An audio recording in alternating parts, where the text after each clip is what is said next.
matagutlo, matagadlaw. Adunay mga panghitabo dito sa kauluhan, panghitabo sa gawa sa atong nasod, ug adunay mga panghitabo dinhi sa atong dapit. Mga panghitabo nga mo'y makapaikag sa katawhan, nga mabinantayon sa lakat ug dagan sa panahon karon. Itanyag ning istasyon DXSR ang 7 o'clock Breakfast News.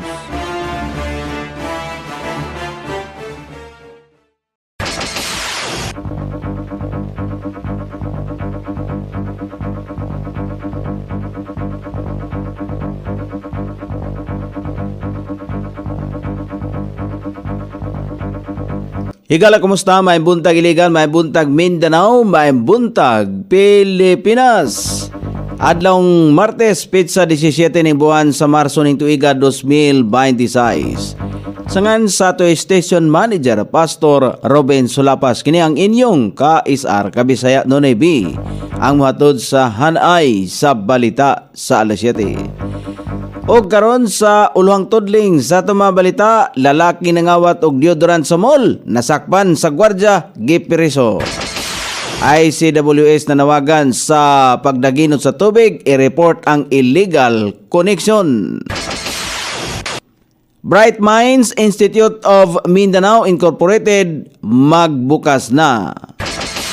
Justice Panel nadawat na ang Consolidated Answer ad Kutilam ni Vice President Sara Duterte. Attorney Baligod og 18 ka kanisundalo gitubag ang revelasyon ni Ombudsman Remulla mahitungod sa malita delivery. Sa gawas sa nasod, Japan nitugot sa balawdon nga punduhan ang childbirth cost sa nasod. Balita sa kinabuhing Kristohanon, mga Kristohanon sa Nepal naglaom nga sila mahatagan og pagtagad sa bag-ong pangagamhanan. Kini ang uluhang tudling sa mga balita nga dalit kanato ning istasyon DXSR 106.7 sa inyong FM dial. Ang bugtong radyo sa dakbayan siligan nga nagsibya sa balang kasulatan, pinasubay sa inspired and preserved, not simply dictated King James Version sa Anchor Broadcasting Corporation.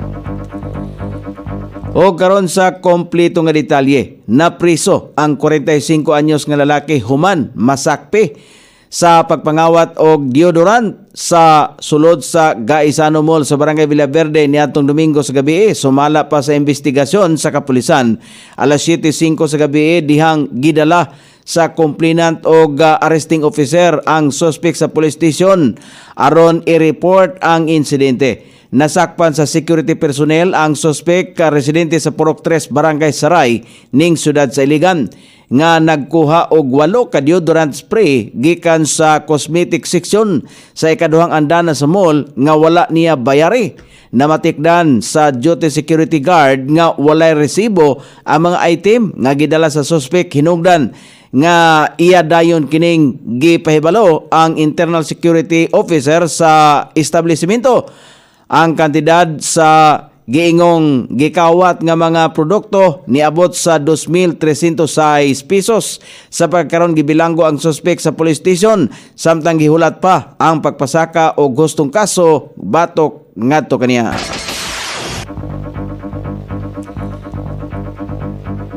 Giawhagan sa Iligan City Water Works System ang mga konsumante sa tubig nga magtinabangay sa pagdaginot sa tubig. Kini alayon sa pag-obserbar sa World Water Conservation Day sa Marso 23 ning tuiga. Kini ang pamaagi sa pagdaginot sa tubig. Una, pagkolekta o pagtigom og tubig ulan aron na magamit sa pagpamisbis sa tanom o pagpanglimpyo. Ikaduha, isirado ang gripo samtang mag-toothbrush aron na dili masayang ang tubig. Ikatulo, dili pasagdan nga nag-agas ang tubig sa pag-defrost mga pagkaon. Mogamit og balde kung manghugas og sakinan imbis nga hose ang padayon nga gaagas. Pagbisbis sa tanom sa buntag o sa hapon samtang dili pa kayo init aron nga dili dayon nga mauga ang tubig.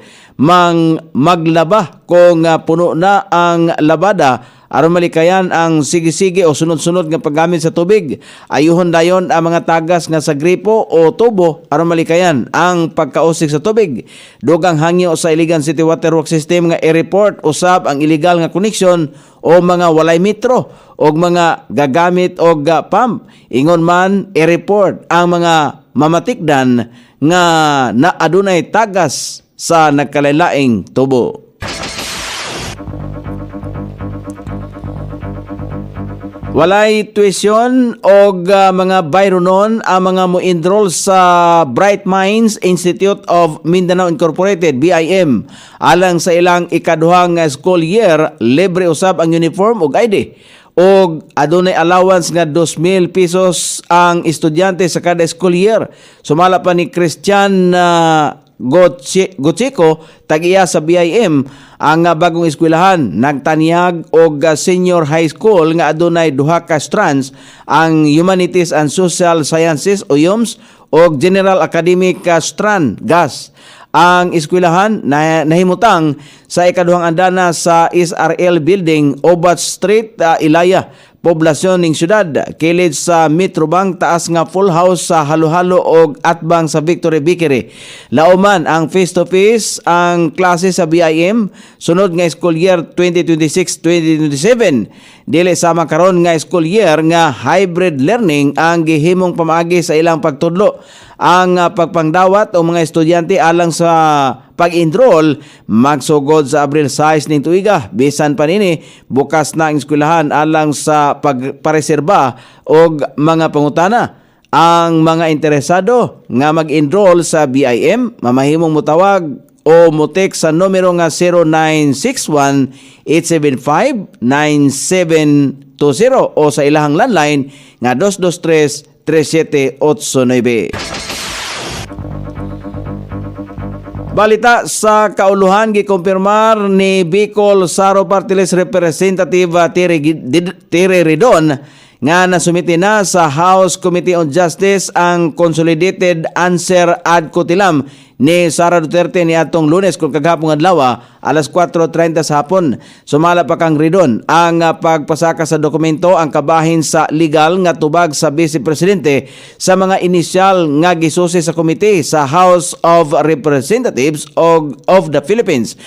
Ang answer ad kutilam mao ang usa ka klase sa tubag nga gipasaka nga adunay pagmatngon aron tubagon ang mga aligasyon samtang gipabilin ang katungod sa nagpasaka nga kwestiyonon ang proseso o jurisdiksyon sa kaso.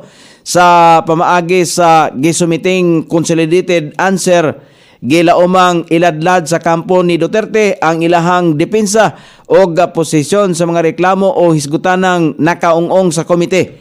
Samtang gilauman nga mosunod nga tukion sa House Committee on Justice ang dokumento isip bahin sa nagpadayon nga pagripaso sa reklamong gipasaka batok sa Vice Presidente.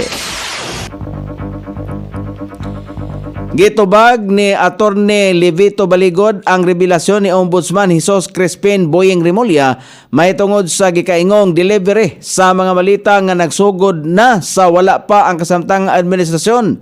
Sa usa ka online post sa naasoy nga abogado, iyang gisulti nga giangkon sa opisyal ang kabahin sa testimonya sa mga kanhi sundalo apan asoy pa niya gikuluran sa politika ni Ombudsman Remulla ang isyu dihang gibutyag sa publiko ang nadawat nining impormasyon. Giklaro ni Attorney Baligod nga dili sumala pa matawag nga intelligence ang source nini tungod kay gihimong palusot ang usa ka litrato ang nakuha gikan sa nakalabay pa nga mga katuigan. Hagit nini nga nag-angkonon usab sa ombudsman ang mas gipakusgan pa ang deliveries sa mga malita karon panahon ni Presidente Ferdinand na Bongbong Marcos Jr.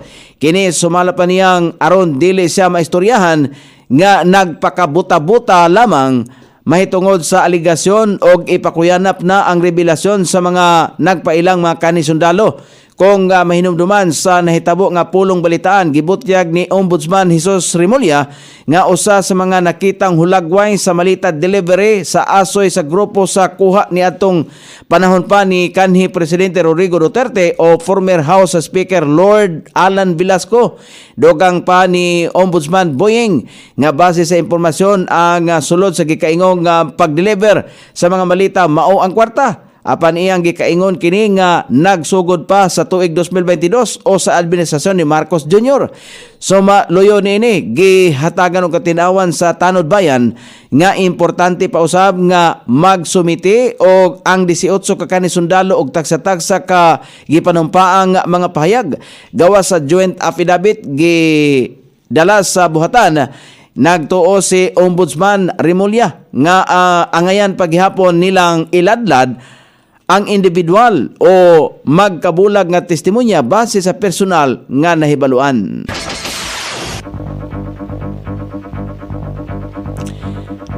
Balita sa gawas sa nasod, gianunsyo sa gobyerno sa nasod sa Japan kaniadtong niaging semana nga i-appeal sa health insurance system ang bayad sa pagpanganak sa naasoing balaod nun. Appeal sa insurance policy sa childbirth cost ang tambal og uban pang mga gastuhonon sa tambalanan. Ang kasamtangang balaod sa nasod wala giapil ang gastuhonon sa pagpanganak ang mga kababainhan nga nagpasisaryan. Gikataho nga ang programa kon nga gitinguhang ipatuman karong Marso 2027 aron nga matarong ang pagpatuman sa naasoing programa. O karon sa balita sa kinabuhing Kristiyanon, gilauman sa mga Kristiyanon sa nasod sa Nepal nga mahatagan sila og pagtagad og proteksyon batok sa extremist group.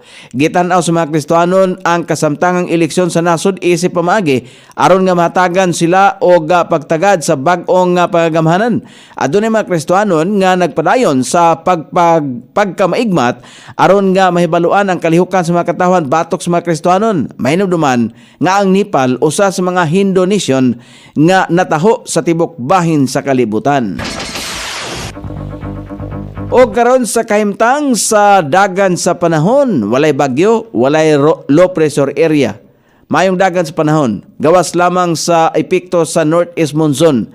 Ang Batanes, Cagayan, Isabela, Apayao, Aurora, Metro Manila, ubang bahin sa Luzon, ubang bahin sa nasod, amakan sinati paghihapon o ginagmay mga paulan-ulan panahon sa kapunon. Kini epekto sa northeast monsoon o localized thunderstorm. Sukod sa temperatura din sa dakbayan siligan, ang kabugnawon ana sa 20 ug ang kainiton mosangko sa 28 degrees centigrado.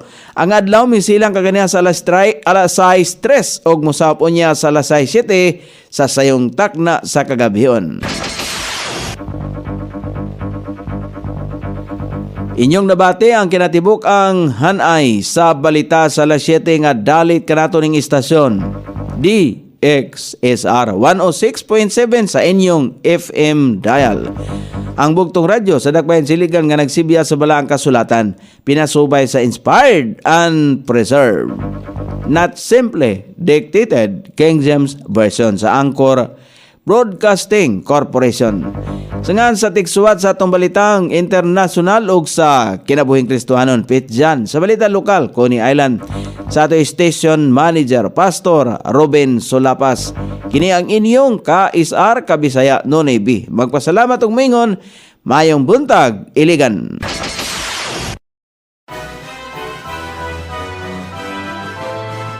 Inyong nabati ang 7 o'clock Breakfast News hangtod na usab og mga adlaw sa samang takna o sa samang istasyon.